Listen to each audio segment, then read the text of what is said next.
Okay, everybody, this is Emar Sopertute. Welcome to another edition of the Gridiron Blitz. We're going to recap week 4 of the NFL season, as well as go over some other news and notes in the world of professional football.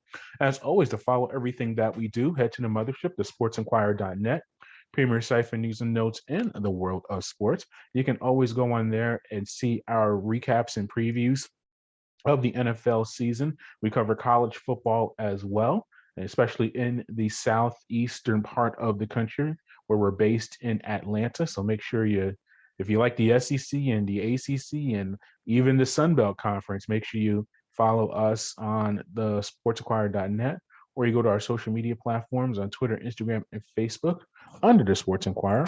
Just do a search on there, find us. And then finally, subscribe to us on YouTube, SoundCloud, Spotify, Google Podcasts, and iTunes. You do a search on those platforms, find us, and you'll be able to keep track of all that we have going on. Okay, so we're at the quarter mark of the regular season. And I know it's 17 weeks, and technically it's not the 25% mark of when the season has started. I'm going to say it's the quarter mark. I'm old school. I'm going to say the 16 games. And mathematically, it's easier for me to remember things that way. But we've seen a lot of trends taking place through the first 4 games. Right now, there have been 15 games with a game-winning score in the final minute or overtime of regulation.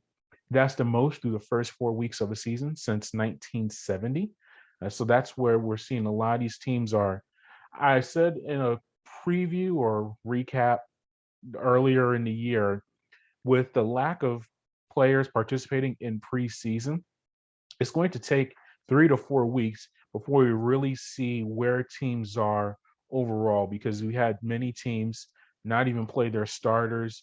We had rookies not even playing in the preseason, let alone veterans. So when you have all of that happen, it's very tough to get a gauge of where teams are going to be when the beginning of the season takes place. So what you have is teams that are very good, but they're not really good yet, competing with teams that are not very good, but are taking advantage of situations. And with that, you have a lot of close contests. And that mark of 15 games with a game winning score in the final minute of overtime or regulation, that just shows what's going on there. We had 2 overtime contests in week 4. Both New York teams got their first victories of the year in the first in those overtime sessions. We'll break those games down in a moment. But with those 2 overtime games in week 4, at least one game has gone to overtime each of the first 4 weeks of the season for only the 5th time in NFL history. The last time was 2018. The other times were 2002, 1983, and 1979. And in those overtime contests that took place this past Sunday, the Giants overcame an 11-point fourth quarter deficit to defeat the Saints 27-21, and the Jets were able to defeat Tennessee 27-24 in overtime this week. And also, the theme throughout the year has been the rookie quarterbacks and all that we've seen from them. Justin Fields and for the Chicago Bears and Zach Wilson for the New York Jets, they earned their first career victories in week 4. So it marks the first time since week 3 of 2019 that 2 rookie quarterbacks earned their first career wins in the same week. And we've gone over Mac Jones and what he's been trying to do with New England, and Trevor Lawrence with the Jaguars, and a lot of these rookie quarterbacks. And Trey Lance, he hasn't started a game yet. I think he's going to start next or this upcoming week for San Francisco. But each of these quarterbacks are finding their way into the lineup and finding their way into the rotation at the starting quarterback position, and that's continuing to develop. All right, let's start with Cincinnati defeating Jacksonville 24-21. Bengals are maybe the best team in the AFC North. And look, I know that they haven't beaten the murderer's row of teams so far this year, and Jacksonville is in. They'll win a game this year, but because no one's going to go winless, I don't think. At least they're not that bad. But that was a good win for the Bengals, able to get a lead late, hold on to that lead, get a victory. You're seeing Joe Burrow and Jamar Chase forming a nice quarterback wide receiver combination. I think that they've banked some wins on their calendar, and they could put themselves in a playoff position. I think they're not going to be able to reach that 7 to 8 wins. Of well, shoot and the mathematics are off once again with the 17 games. Usually, you have to get to double-digit wins to assure yourself a playoff spot.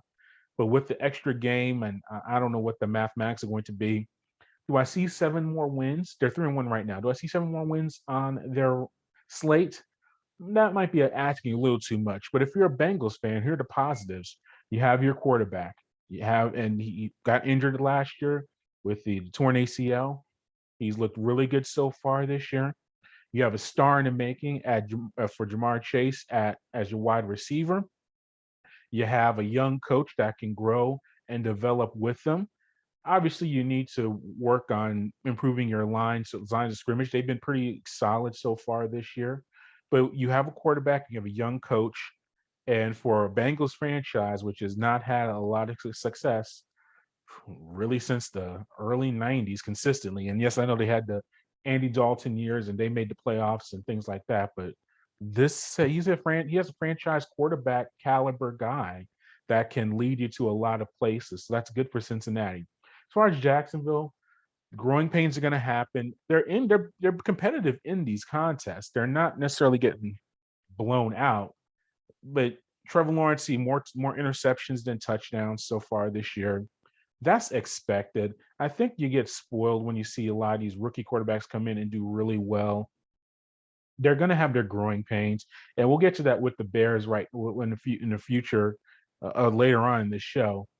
They're going to have their ups and downs. I think Lawrence still has a chance to be an all-pro quarterback and all-timer. The talent is there. I think the mentality could be there as well.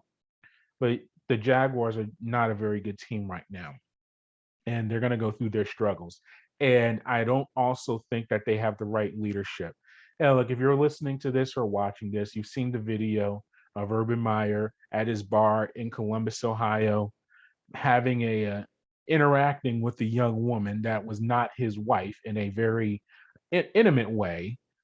I'm not TMZ. I'm not the gossip columns and all of that. That's between him and his wife and his family and all that. And he's acknowledged it. He went public with it. So I'm not speaking out of term as far as him being in that video dancing with that young woman.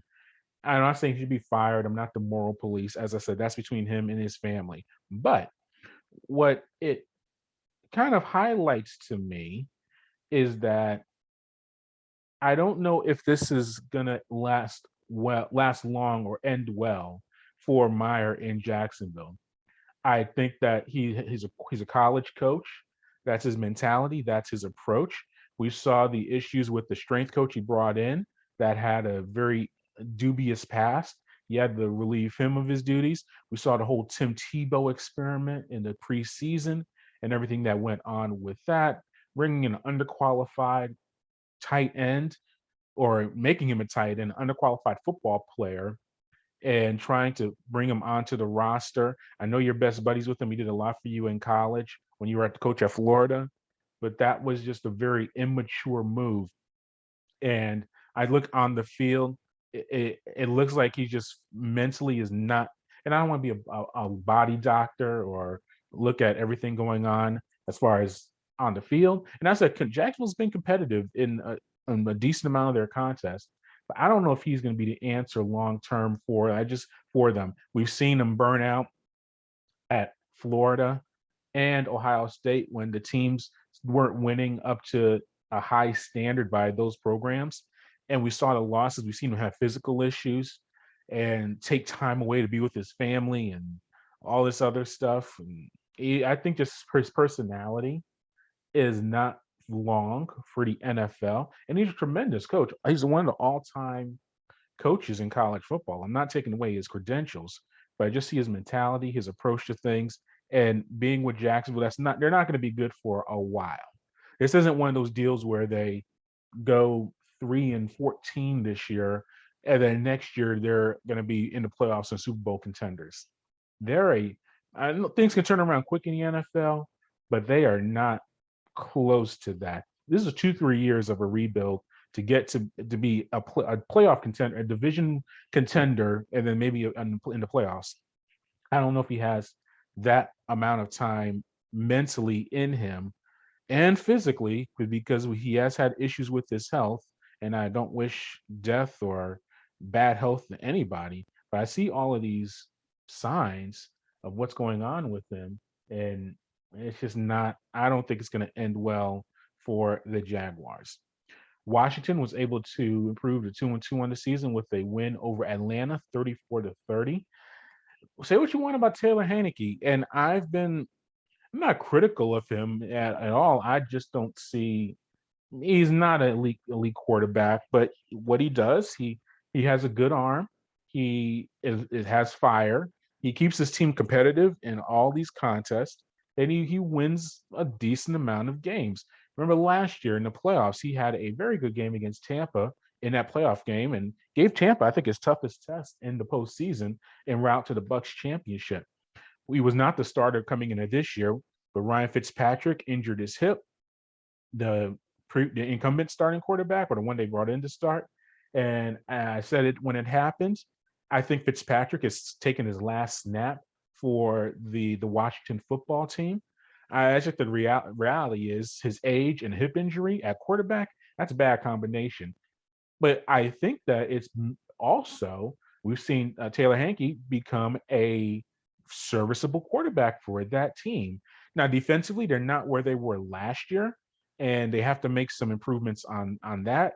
And their weapons are not the best, but we know that defense can improve and get better. We saw what they did last year. They brought back a lot of that same talent.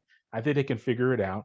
Offensively, if you don't turn the ball over, they can find themselves competitive in a decent amount of these contests. And as far as the Falcons go, I think they made a mistake in the offseason. They're trying to rebuild on the fly, and that's not a good situation. You have the previous era with Matt Ryan, the quarterback, Dan Quinn, the head coach, Thomas Dimitroff, the general manager. In the offseason, you got rid of Quinn, you got rid of Dimitroff, so you said, okay, we're going to eliminate our general manager and our head coach. We're going to enter a new era. Julio Jones gets traded in the offseason, the best receiver to ever play for that franchise. So you allow people to go and move on, but you kept Matt Ryan and paid him a tremendous amount of money in the salary. And I know people are saying, "Oh, you couldn't cut him. There are going to be no trade offers." That's not true. There are 32 teams in the NFL, and you see the starting quarterbacks. You go down the line. Ryan can start. I'm not going to say he can start for 20 teams or 30 teams. I don't know that number specifically, but he can start for another franchise. And he's at the stage of his career where his talent level and his age and his health don't align with the rebuild. And I say this, and Ryan threw 4 touchdown passes against Washington. So it's not like his skills are diminished and he should retire, but I don't see the long-term answer there. And you use that first-round pick on Kyle Pitts, who I think has a potential to be a solid tight end. It could be a really good receiver in the league. But when you're in that spot, and I said it from the very beginning, you picked 4th overall, you have to take a quarterback in that position. And Justin Fields was right there for them to take. They did not do that. They're sticking with Matt Ryan, who is owed $40+ million this year and next year because they figured out the money and moved some things around.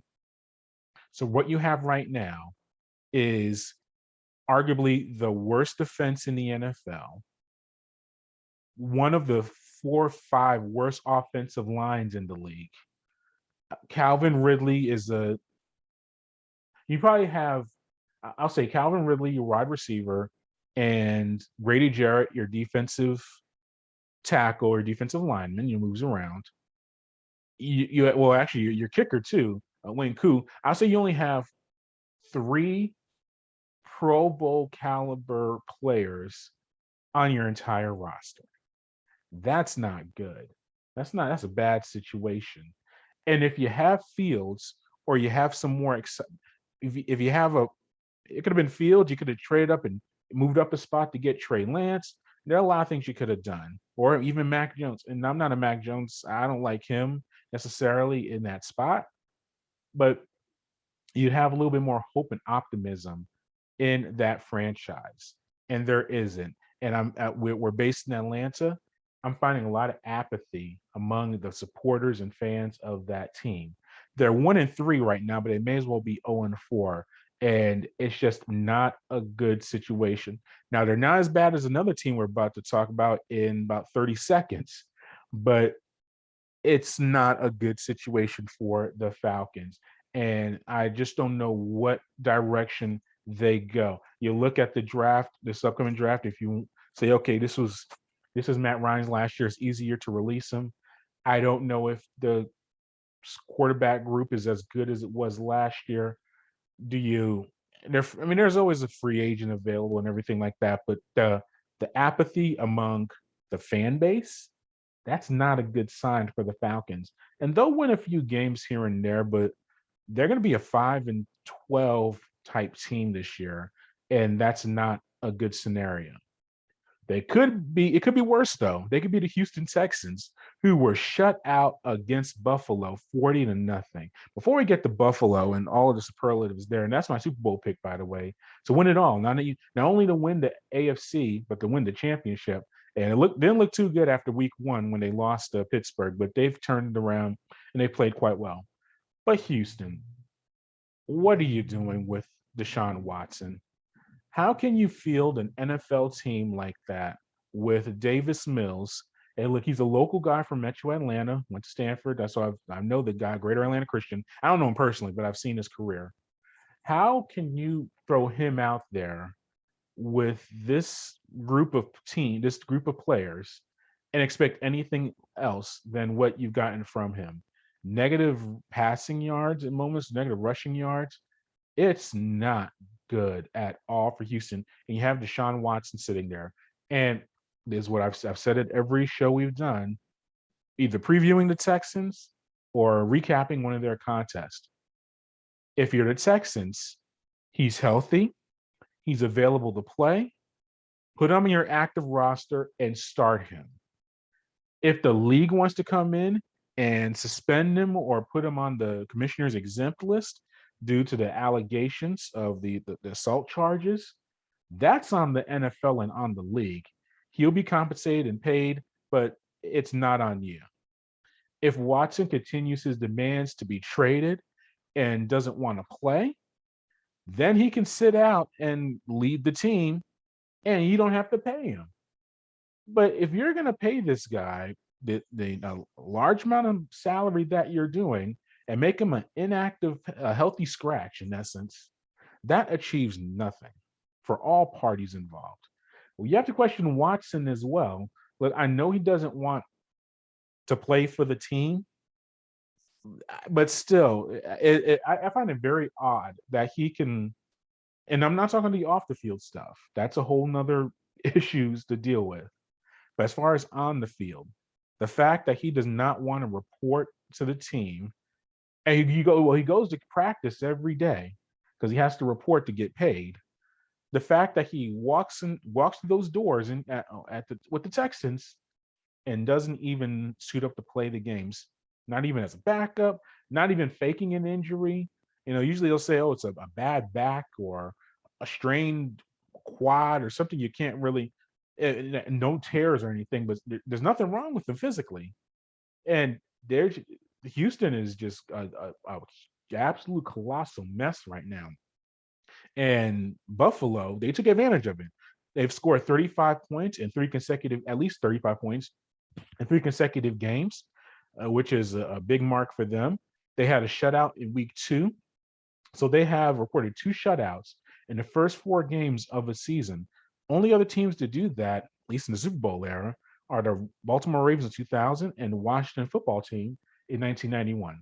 Those teams won championships. So that's a good sign for Buffalo that defensively, and I know I talked about the Houston roster, but they're still professionals. But to get a shutout is a very good sign for Buffalo as they roll along. Chicago defeated Detroit 24-14. Matt Nagy just played Justin Fields. Why are you insistent on playing Andy Dalton instead of Justin Fields? And I'm tired of this comparison too.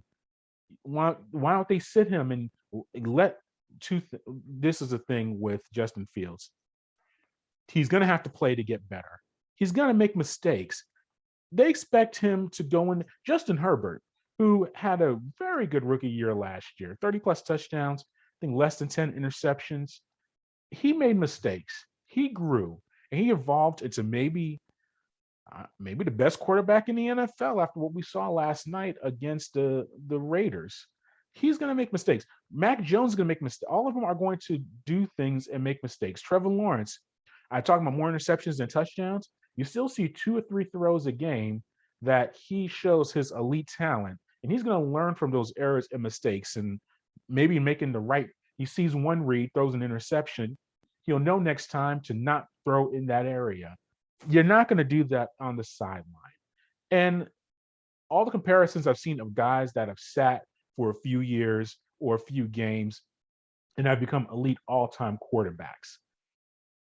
Alex Smith with Patrick Mahmoes in Kansas City. Alex Smith was a winning quarterback, a playoff caliber quarterback for the Chiefs, while Mahomes had his redshirt year in essence. In his rookie year, he started the final game of the season. But Kansas City was a playoff caliber team with a playoff caliber quarterback. They say Lamar Jackson, he didn't start immediately with the Ravens. They had Joe Flacco as a starting quarterback, a Super Bowl winning quarterback, a playoff caliber team. That was a situation. Oh, Aaron Rodgers, he sat behind maybe a top 10 all-time quarterback in NFL history that was still leading his team to conference championship games in Brett Favre. Those are situations where you have a rookie quarterback and behind an incumbent guy that is played either really well in the past and has some leeway or plays really well currently for the team. Andy Dalton has been below average. He was bad last year with Dallas. He's been bad this year with the Bears. And all of a sudden, he's a Hall of Famer that, we cannot bench him. When he's healthy, he has to start. That's a joke. And look, it's a crapshoot in the NFL. Yes, I know guys like David Carr, when he was at Houston, got hit a lot in his rookie year, probably didn't reach his potential because of that. You want to say about Sam Darnold when he was with the Jets and Mark Sanchez when he was with the Jets. They had some rough ups and downs and goings, and they didn't reach their potential. I just think that you have to play him and see what happens.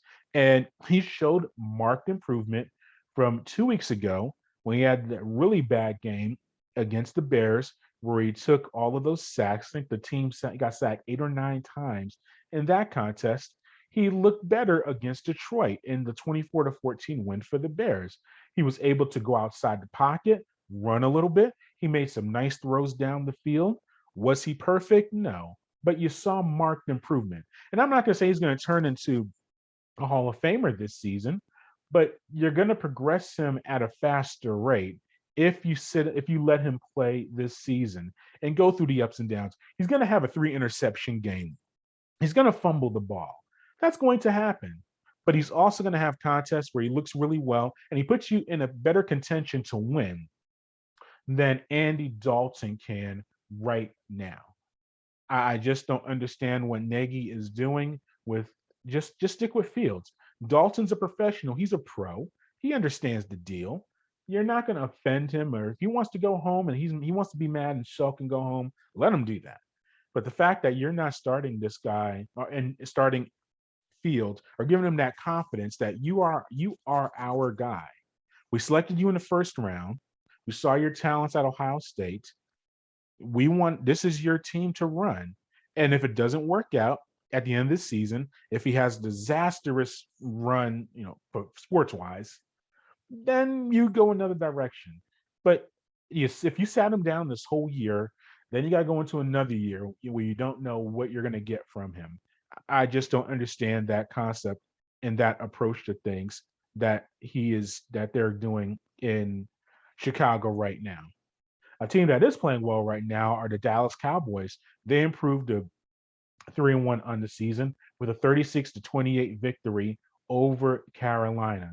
They've done two things very well during this winning streak. We'll start running the ball. Ezekiel Elliott had 143 rushing yards and a touchdown in the contest. In his career, he has 50 rushing TDs and 10 receiving TDs in 75 games. And he's only fifth guy in NFL history to reach those marks, joining Marcus Allen and Jim Brown, as well as Arian Foster and Todd Gurley. So two Hall of Famers and two guys who are arguably the best running backs in the NFL when at some point while they were playing. And Ezekiel Elliott, you could say that maybe his first or second year in the NFL. He's starting to get that back. And Carolina's got a solid defense, and that's good. And that's good for Dak Prescott, too. He had an efficient game, multiple touchdown passes. When you have that going on, you get that running attack and balance it with the offense or rushing and passing, that leads to very good things. And then defensively, while they're not the 85 Bears or the 2000 Ravens, Dallas has made some marked improvements on their defense from last year. I think Micah Parsons is a big part of that, but also Trayvon Diggs has had a very good start to this season. He had 2 interceptions in that victory over Carolina. He has at least 1 interception in each of the first 3 weeks of the season. So he is the 4th player since 1990 and the first Cowboy to do that, to have an interception in the first 4 games of a season, joining Devin McCourty, Brian Russell, and Otis Smith. So they are getting pressure on the passer. Michael Parsons has been a very good rookie. I say linebacker, but he's playing defensive. He's kind of a hybrid, but he's rushing the quarterback, making plays. They're getting pressure on the quarterback, and that's caused some interceptions that Trayvon Diggs has done. So that's a good sign for the Cowboys with a suddenly very interesting Washington team in that division. And the Giants got their first win of the year, so I think Dallas is still a class of that division. And I think they should win the division by at least 2 games. But that's a good win for Dallas as they continue to roll along. I think Carolina, though, it was their first loss of the season. I think I picked them to finish 3rd in the NFC South. I have Tampa winning the division and New Orleans 2nd. I think Carolina could finish 2nd in the division and maybe find itself in playoff contention. Sam Darnold had 301 passing yards and totaled 4 TDs in that contest against Dallas. And yes, I know it's that Dallas had a good job defensively and give up 4 TDs to the quarterback. It's an oxymoron, but it works. But as far as Darnold, first quarterback in NFL history to record 5 rushing TDs in the team's first 4 games of the season. And he also had 2 rushing TDs in week 3. So he's a 6th quarterback since 1970 to record multiple rushing touchdowns in consecutive games. And this isn't Michael Vick or Lamar Jackson or Steve Young and Randall Cunningham. This is Sam Darnold. He's an athletic guy. Matt Rule does a good job with that in the offense, getting him outside the pocket, letting him have some run pass options. He may be the long-term answer in Carolina at quarterback. So we'll see what happens as they progress. Indianapolis defeated Miami 27-17. Colts finally got a win. Now, I think Quentin Nelson was put on IR with a leg injury, best guard in the league. That's a tough blow for them. But they found a way to win the game, and that division is not very inspiring. It's not NFC East bad, I don't think, but I thought Tennessee would play a lot better this year. They've been average. The Jags and the Texans are not very good teams. Colts may win this division with 8-9 wins. Well, I'll say 10 wins. I'll give them double-digit wins. But that was a good win for them. And in Miami, 1-3 start to the season. Disappointing. I know Tua is out for a few weeks with the rib injury, but they just don't. I thought they would play better at this point of the season. They're a playoff team for me, and they're not achieving that. So that's disappointment for the Dolphins. Cleveland defeated Minneapolis, defeated Minnesota 14. Why have Minneapolis up there? Well, they play in Minneapolis, but still. Minnesota lost to Cleveland 14-7. Look, you got to win games any way you can. You're not going to sack the quarterback 9 times like they did the Browns did last week against Chicago.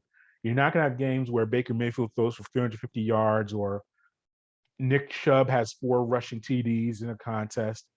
Victories are victories. The wins are wins. Can they play better? Yes, but they still got a victory against a okay team in Minnesota on the road. Justin Jefferson had 6 receptions for 84 yards and 1 TD. So far in his career, which is he reached 20 games, 114 receptions, 1,738 yards. Joins Odell Beckham and AJ Green as the only guys with those marks of at least 100 receptions, 1,500 receiving yards, and 10 TD catches in their first 20 games in NFL history. A very good receiver for the Vikings. And they need to start picking up some wins because Green Bay may lap the competition by the middle of the season. As I said, the Bears are up and down. Detroit, they play hard. They lose a lot. So Green Bay is starting to bank these wins. So if Minnesota wants to find itself in the division race, and I would say they're the second best team in the division, they're going to have to get some wins. And losing to Cleveland in a very winnable game is not a good scenario. But the Browns won it, and that's all that matters. 2 teams that were able to win overtime contests and get first wins. The Giants defeated New Orleans 27-21. Saquon Barkley with the game-winning rushing TD in OT. Daniel Jones threw for 300-plus yards. Didn't turn the ball over too much. He's actually starting to look like a solid quarterback. He's had some decent games. Played well in the loss at Washington 3 weeks ago. Played okay against the Falcons 2 weeks ago in that loss. And he played really good against New Orleans. I'm still skeptical long-term of him. But if you're going to be skeptical when he does bad, you got to give him credit when he plays well. And he played well against the Saints. The Jets were able to defeat Tennessee 27-24 in overtime. The Jets, I think, with Zach Wilson, he made some really good throws in that contest, got his first career win. Tennessee, similar deal, as I mentioned, with the Vikings. Winnable game that you have to pull off if you want to contend for a division. That loss may come back to haunt them if Indianapolis makes a run. But that was not a good scenario for them. All right, I'm going to take a deep breath because it's time for the Patrick Mahmoes Does Great Things section of our show. Kansas City defeated Philadelphia 42-30. And that was Andy Reid became the first coach in NFL history with at least 100 wins for 2 separate teams, including the playoffs. He has 100 wins with the Chiefs.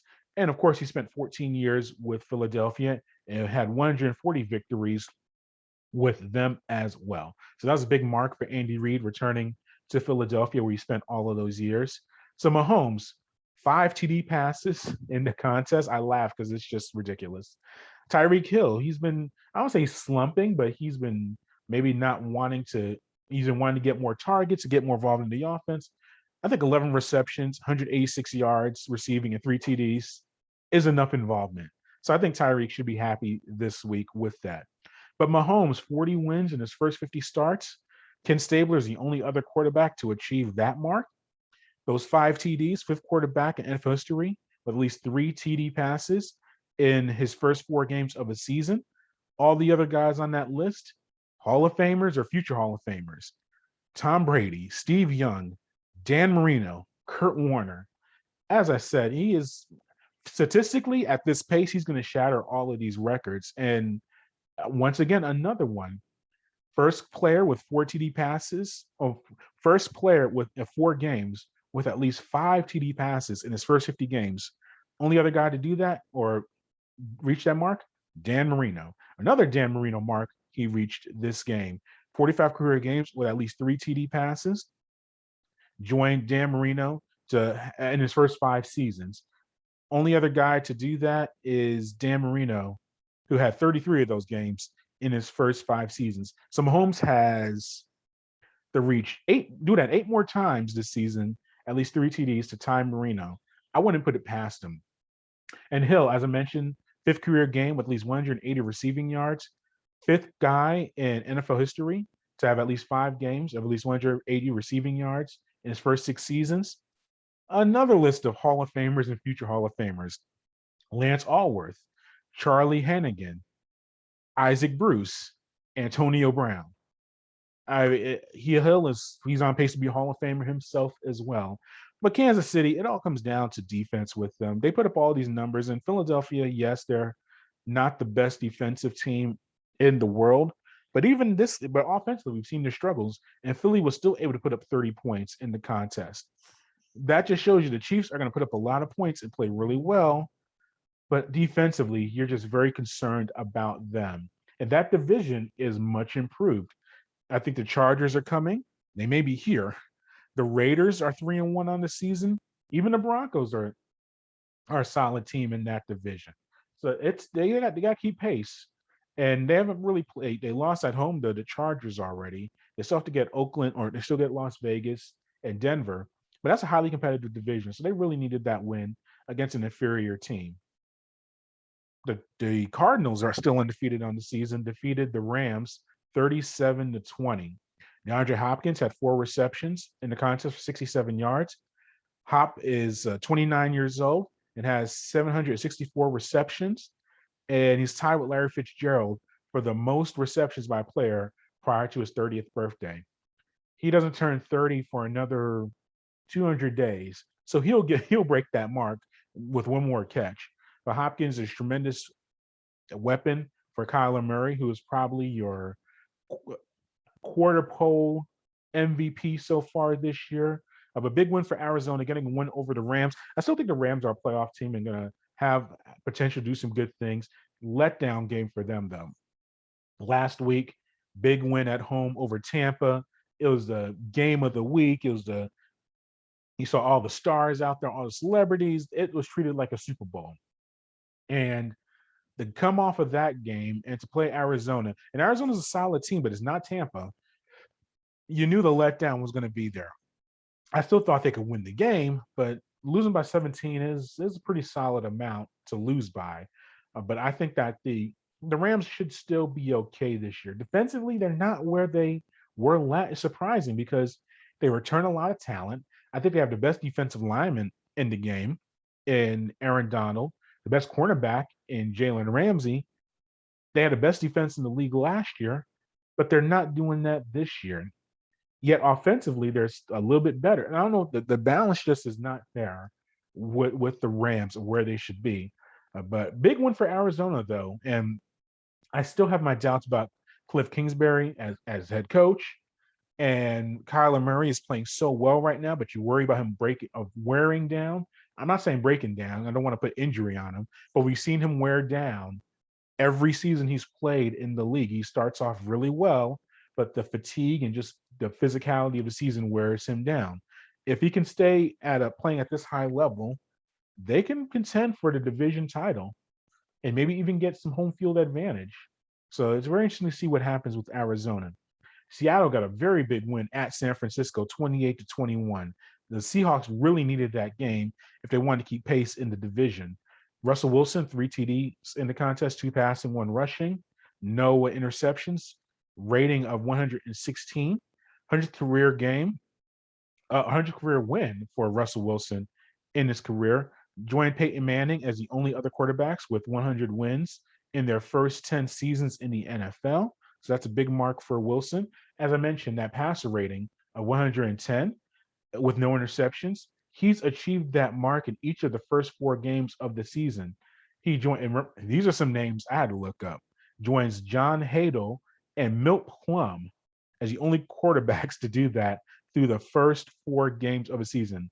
110 or higher rating and no interceptions. I couldn't tell you and I couldn't name see those guys in the lineup. I couldn't tell you what teams they played for until I was researching, but that's a good mark for Russell Wilson. And so they really needed that win over San Francisco. And it's the Trey Lance era in San Francisco. I don't know how injured that calf is of Jimmy Garoppolo. I don't know if it's a quote unquote calf injury. I think he legitimately did strain his calf and injure it. But I'll tell you what, the return, he might be healthy and be able to play this week or next week. But it's Trey Lance's job. And that's what happens when you draft a quarterback in the top 5, and he was number 3 overall pick. He's going to get a shot. He's going to play. and we'll see what happens with that. I think if Lance doesn't play well and Garoppolo's healthy, you can go back to him.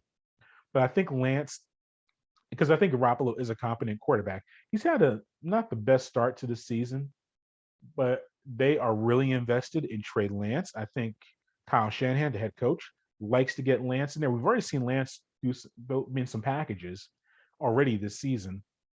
Like I said, I think that if Garoppolo is not healthy, I don't think the staff and the players are necessarily sad about that. But we'll see what happens with Lance and see what he can do this year.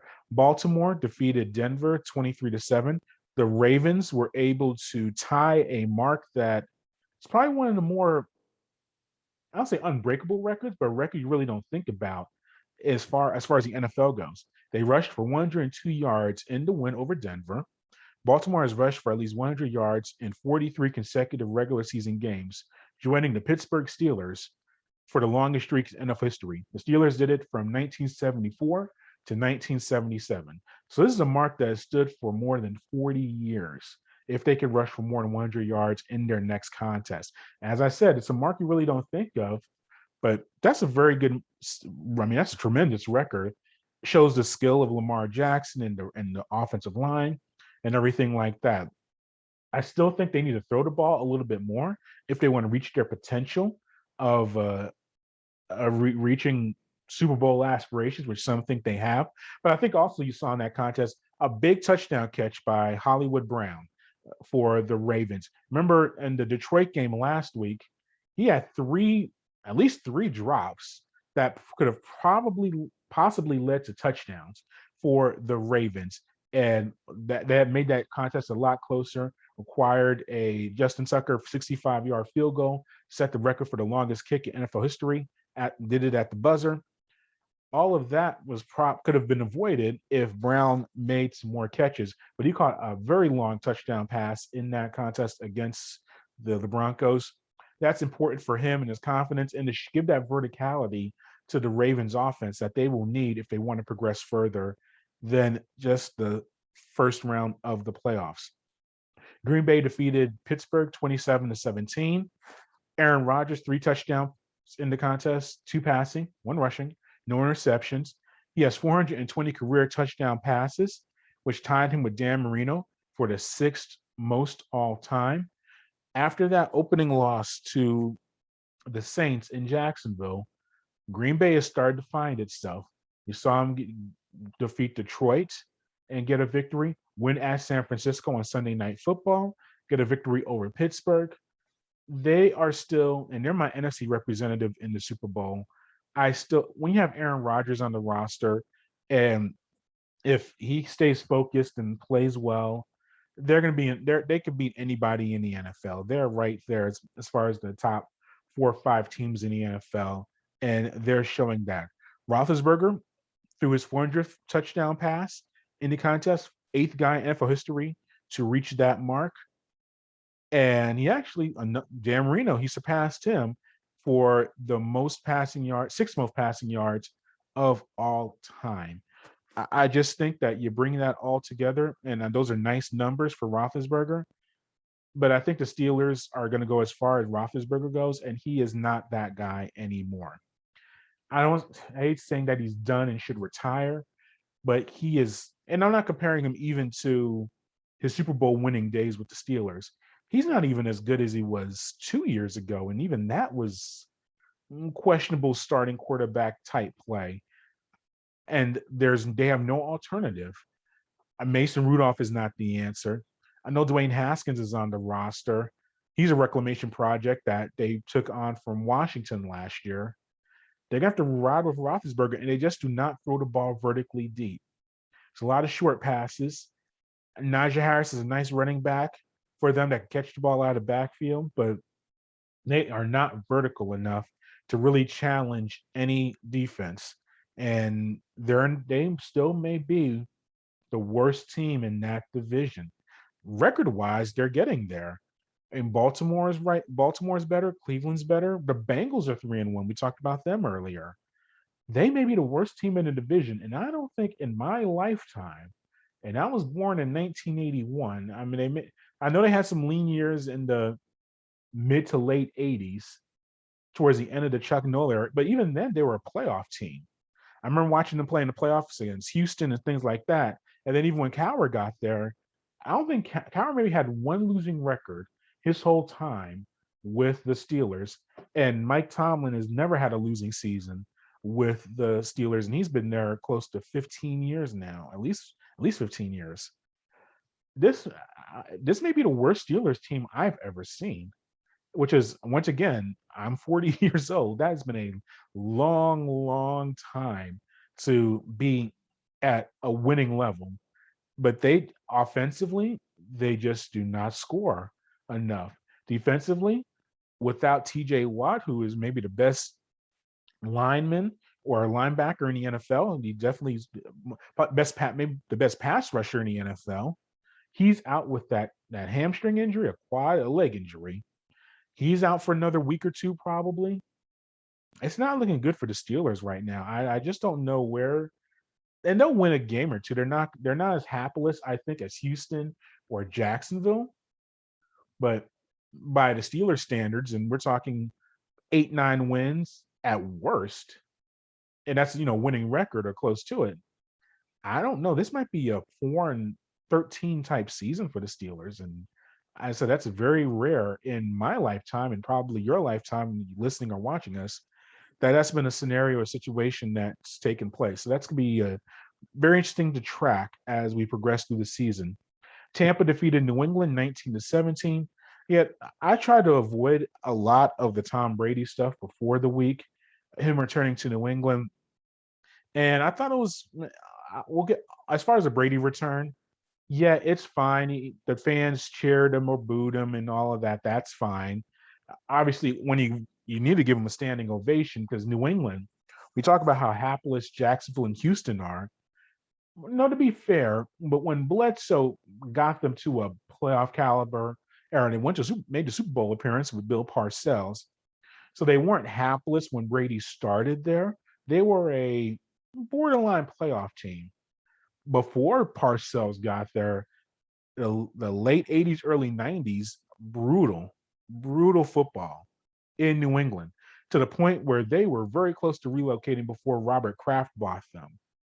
So Kraft gets there, hires Parcells, rebuilds, get them to a Super Bowl appearance, as I mentioned, and then Bledsoe gets hurt.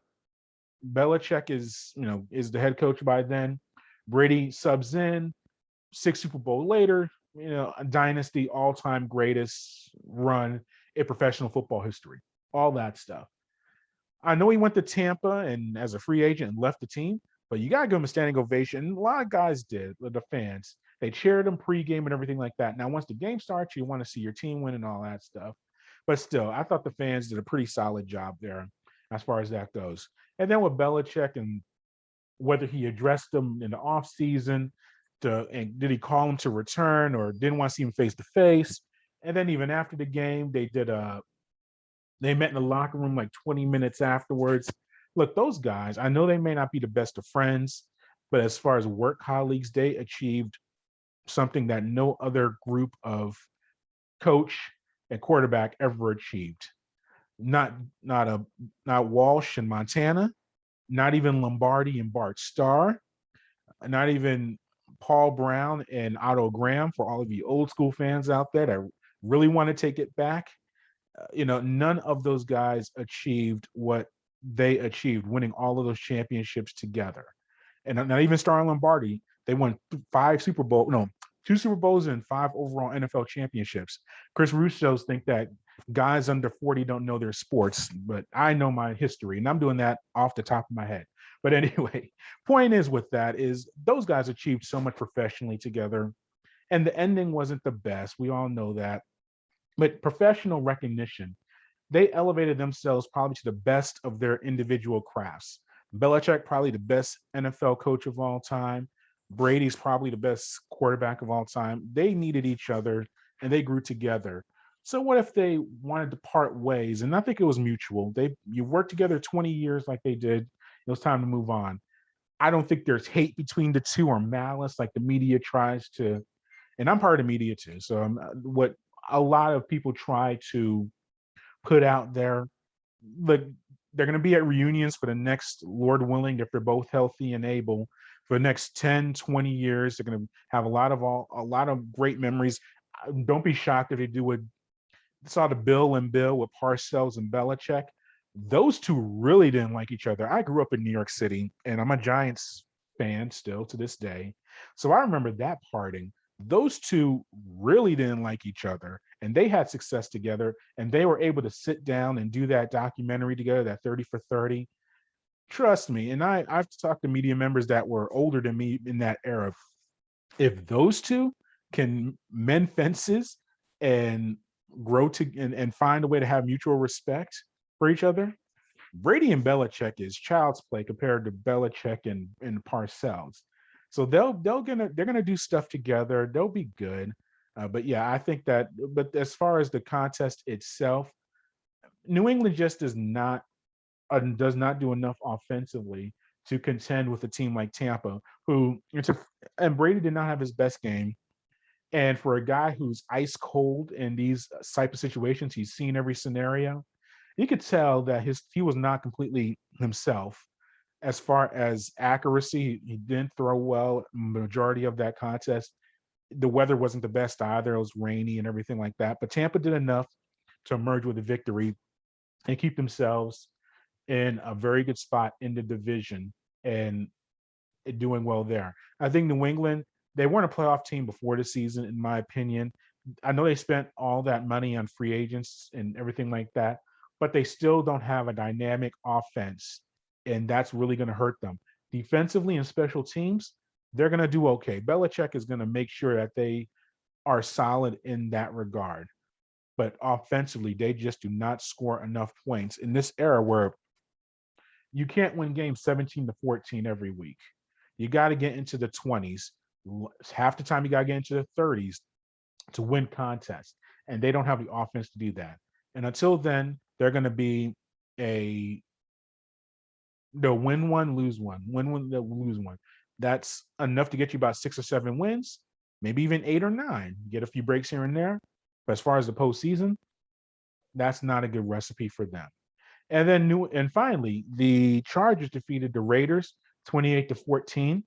Yeah, that's an interesting dynamic. You went to first of all, how do you have a $5 billion stadium, SoFi Stadium in Los Angeles with a roof, and have a weather delay? And not those weather delays where there's a leak on the roof and everything like that. We've seen that before. But you have an enclosed stadium and there's lightning, there's a thunderstorm, and the game is delayed. How is that possible? And it's a tremendous stadium. And I know why they delayed it, because there's an opening, I guess, in one of the end zones as far as that goes. So it's not a completely enclosed stadium. But that's just and I know LA, it doesn't rain like that all the time.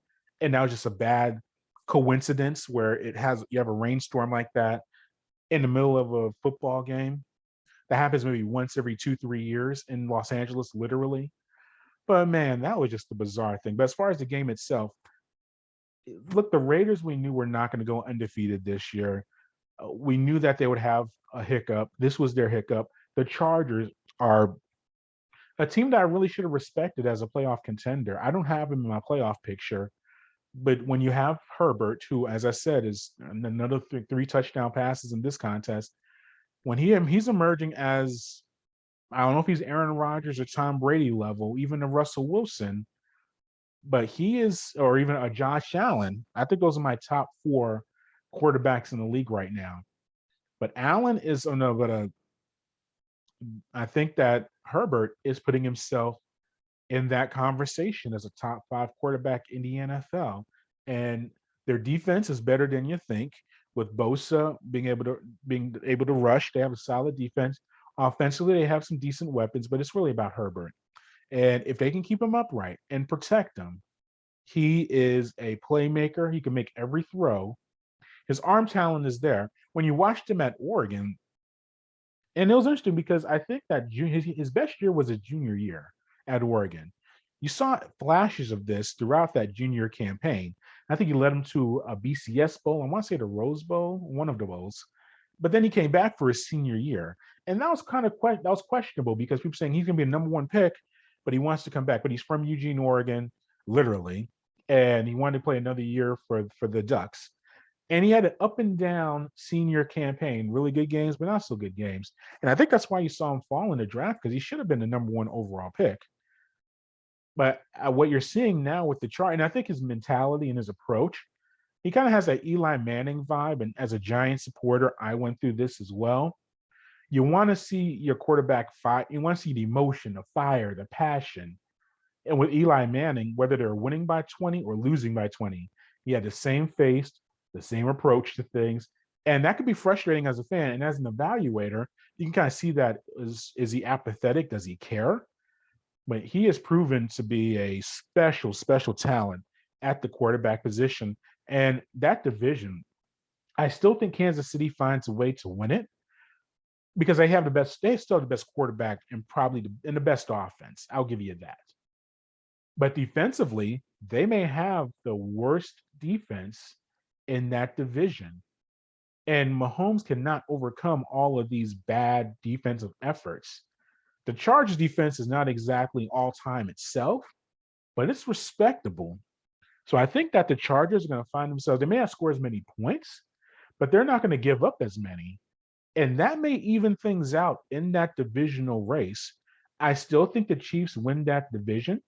But if the Chargers win it, it would not surprise me at this stage after seeing what's developed and what's been going on. But I think that's good for the league. You have these young quarterbacks led by Herbert and Josh Allen that are, and Mahomes, obviously, he's still a young guy as well. That AFC and Lamar Jackson, you go down the list, it is a really special group. And I'm not going to include the rookies yet, but really special group of second to fifth year quarterbacks in the league that are, especially in the AFC, that are really showing out and playing well. And that's our recap of Week 4 of the NFL season.